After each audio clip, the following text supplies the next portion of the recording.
Hello everyone and welcome back to the Great Book of Grudges. My name is Nathan and welcome to a Copium video, I guess. You see, I've been thinking about the Kingdoms of Inn lately. I've been actually working on writing down a lore video for them and just ideas of what could happen should we eventually get them in Warhammer the Old World. Which in turn could mean that we could get them as DLC for the Total War Warhammer series, especially because of Immortal Empires has that landmass. It might be interesting to note that the Kingdoms of Ind have been getting very minor lore updates in the recent years, some through Warhammer Fantasy Roleplay. There's been a few hints about Ind in Total War Warhammer 3 through the Realm of Chaos campaign, so I imagine that the thought of Ind has crossed the mind of both Games Workshop and Creative Assembly at some point or another. Now, we don't know too much official lore regarding Ind itself because, well, it's one of those lesser known nations. What we do know is that it is basically India in Warhammer Fantasy,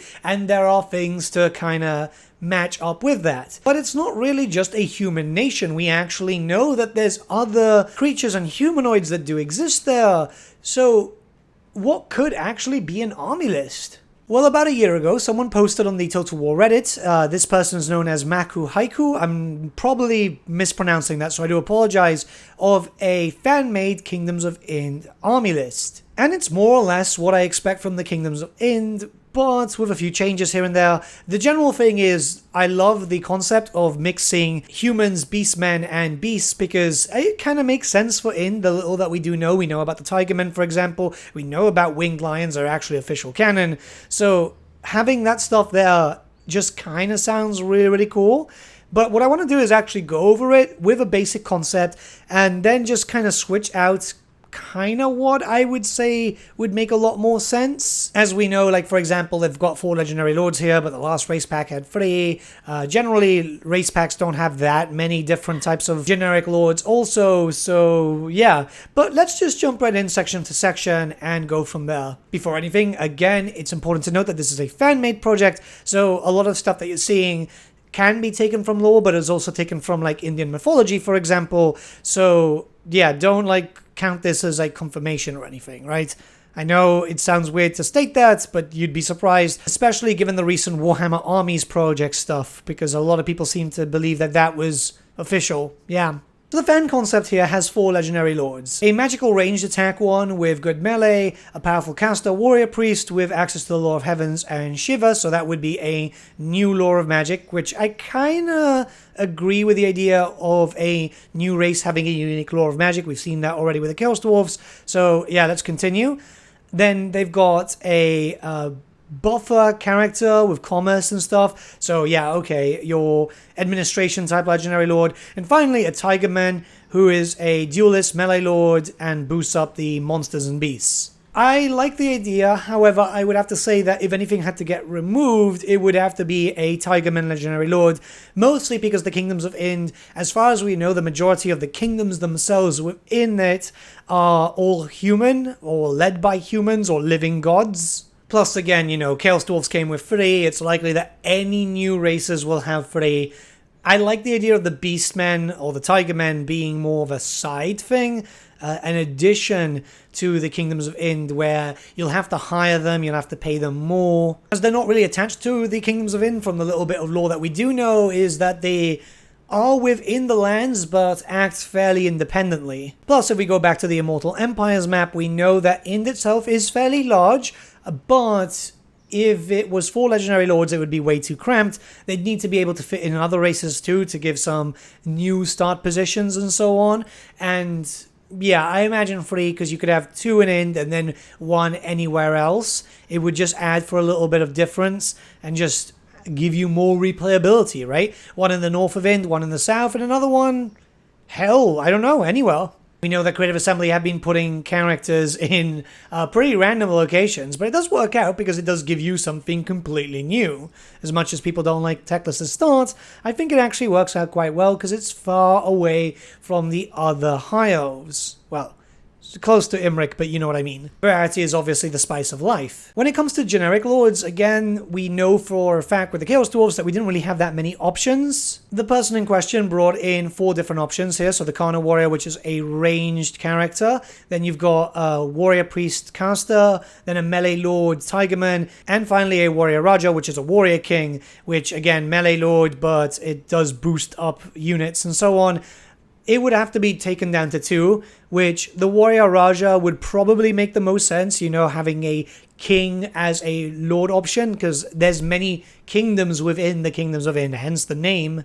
And then the Spellcaster would probably work the best here, kind of like what happened with the Chaos Dwarfs. You've got the generic Melee Lord, and then you have the actual generic Caster Lords. There would have to be a new Law of Magic to represent Ind, which, you know, the Law of Siva could work quite well. That's the name that they've used here. The Law of Heavens, the Law of Fire. Maybe give them the Law of Light to give them 4 Laws of Magic, so you have some variety, and there you go. Where I'd imagine that the Indish magic would be kind of focused on buffing and debuffing. Just a quick look online presented something called Maya through India, which is known to translate to illusion or magic. So maybe some illusion-based spells, summoning in units and so on. Yes, we already have a little bit of that in Cafe, but what if these illusions were stronger, you know? Paired with some buffs and debuffs and maybe some real big damaging spell at the end, and there you go. It could even be separated into 2 different things, you never know. Obviously, when it comes to human nations, which is supposed to be very varied, you'd expect a little bit more, hence why Cafe had 2 unique laws of magic. The Chaos Dwarves only had 1, but, well, you know, it's just the law of Hashut. It's exactly what's expected. When it goes to hero options, this is where things get a tad more realistic, because 3 hero options is what we got with the Chaos Dwarves, and to be honest, works out quite well. So what the concept artist had here was a melee hero, anti-infantry, boost economy and commerce. This would be a human. Then we'd have a Bengal tiger shaman, and then a big monstrous hero. So obviously focusing on the whole Ganesha type of thing. Yeah, I mean, this kind of works because it would be using very much the same rig as, say, for example, Doomball. What I would personally say, though, is make the cast a human and make the Bengal Tiger, you know, the Tigerman, as a actual melee character, a fast, skirmishing character that you can use to assassinate with. Have the Tigerman being quite a threat and obviously being able to boost up your monsters, boost up your, well, Tigermen. The big elephant type hero could work out quite well with no changes because it would be a revered monstrous creature, likely linked to the gods of the Indish pantheon, if that still remains the same, which I very much doubt that Games Workshop are going to write out, because lazy. Everything looks fine with melee infantry, as that would be a bunch of humans there with spears. Some tiger claws would be cool too. Obviously, tiger men would be implemented here, as they would count. I'm not sure if they actually count as monstrous infantry though. But really, everything that's been listed here looks pretty good. It gives you a large variety of different types of weapons and armor. I would say that there should also be like smaller tier stuff like peasants and so on, but they would have to have a different name. I'm assuming that the Maharana are the types of peasant troopers. By the way, if you're wondering, all the asterisks that you've been seeing are the ones that are just completely made up, as in not official Warhammer Fantasy canon. But yeah, everything here looks pretty decent, to be honest. Maybe some form of royal guard would be nice too, just to have a human royal guard with possibly maces and then another one with sword and shield, and then you're pretty much golden there. Missile infantry, again, as expected, you get a bunch of bows, some hybrid ones with axes too. The only thing I'm not too sure about is the 2 tigermen, right? The long bows and the long knives. I don't know if bows would work out well with Tigermen. I think that that's a race of beastmen that should really stay melee form, just really fast, you know? Faster than, say, for example, skin wolves. So possibly replacing those 2 range units with, say, maybe fire throwers, because we know in fire is quite popular, and it kind of makes sense because we know that the Skaven have taken technology from this place, as we know, for example, the Skaven Doom Rocket was actually something that was taken from Ind. They just created it and turned it into its own thing. So what fire throwers and then maybe some rocket batteries would work really well. Get a lot of gunpowder, a lot of heavy gunpowder here, which yes, would fall into the artillery section. canon. The weapons teams would remain the same, and the artillery we'll talk about a little bit later. Their representation of cavalry and chariots is perfectly fine. We've got riders, chariots. I'd like to see some skirmish cavalry too, because it makes sense. Because we got some shock here, a lot of chariots actually. There's lion centaurs. I feel like lion centaurs wouldn't really be needed. Really just have some bow cavalry and then you'd be sorted, mostly because, yeah, you know, you've got a lot here as it stands. Give the bow cavalry some spears to give you some anti-large and you're pretty much sorted there. Your anti-large would be found with, say, for example, your monsters more than anything else. I don't like the idea of lion centaurs. They just kind of look a bit weird to me. War beasts, there are two here, winged lions and armored tigers. Winged lions are an actual thing in lore, by the way, so it kind of makes sense.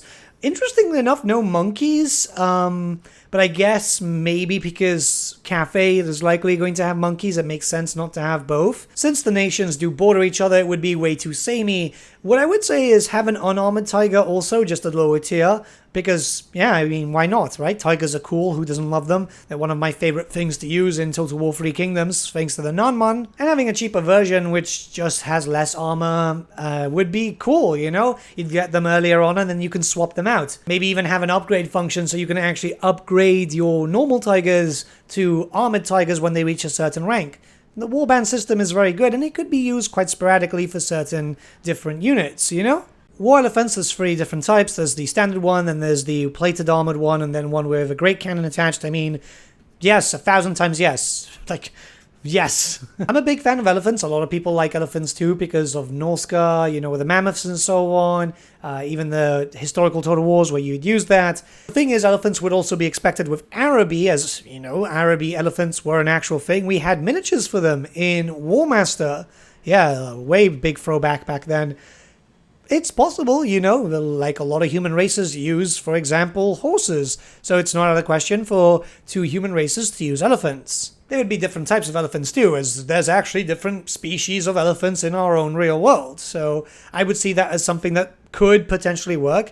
Plus, again, elephants, awesome, right? We're going to talk about monstrous infantry and artillery here, mostly because in terms of monstrous infantry, I'd probably only see the elephant men, because it kind of fits with the whole Indian mythology situation. Yes, the birdmen and everything else do fit too, but the roster itself is already pretty large, and I don't know, it just feels like there wouldn't really be too much.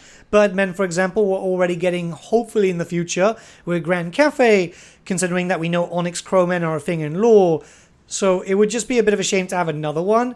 The Kahalis, I am butchering that, could potentially work though. Definitely fits in with the whole theme, fits in with the mythology. Scorpions, not too sure, not really too keen on scorpion men and stuff, but I think just having a few things like 3 would be enough. You don't have to have that much. Sword and shield, maybe just give the elephant men also a second weapon, you know, a dual weapon, and there you go. That means that you would end up with the same rig more or less as the Minotaurs, just a little bit expanded and obviously new animations. Keep in mind that Creative Assembly love to reuse animations and rigging and so on, so it just kind of makes sense. When it comes to artillery, a light cannon like shown on screen is not a bad idea. Then rocket battery also, because again, rockets are known to be heavily used there. It would be kind of cool to see a flame cannon also for the humans, because it again makes sense with what we know of Ind, and some way to use some weaker version of the Doom Rocket. We know the Doom Rocket was stolen from Ind essentially and then turned into a Skaven thing. I've mentioned this earlier in the video. So yeah, I mean, it kind of makes sense, doesn't it? And then finally, there are some rare monsters here, the Yali, the Makara, and the Great Rakshasa. And yeah, I mean, big monsters could work quite well. These are from Hindu mythology, so obviously some research has been done. I don't know about the Makara though, mostly because I'm just like sea dragoned out, and look, there's a lot of dragons in game, right? We've got them with the Dark Elves, we've got them with the Wood Elves, we've got them with the High Elves. Cafe's got dragons.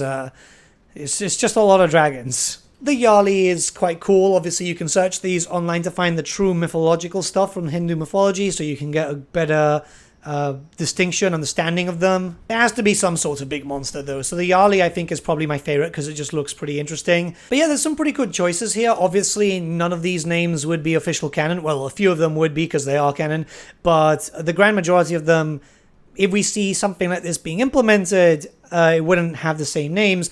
I think that this is the most realistic way to look at Ind. A mixture of humans, beasts, and beastmen too, which would provide a truly unique human nation. The grand majority of other human nations that are currently playable are largely human.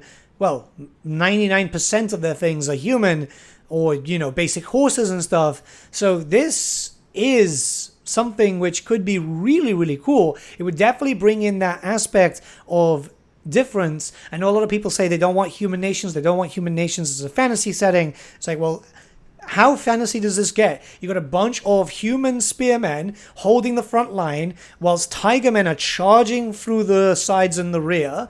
Then you've being supported by gigantic elephant warriors, whilst also you've got an elephant with a cannon attached to its top, right? Like, that sounds freaking amazing. See, this is what most people think about when Ind is mentioned as a possible DLC, and I feel like this is as close to the perfect roster that we could potentially get.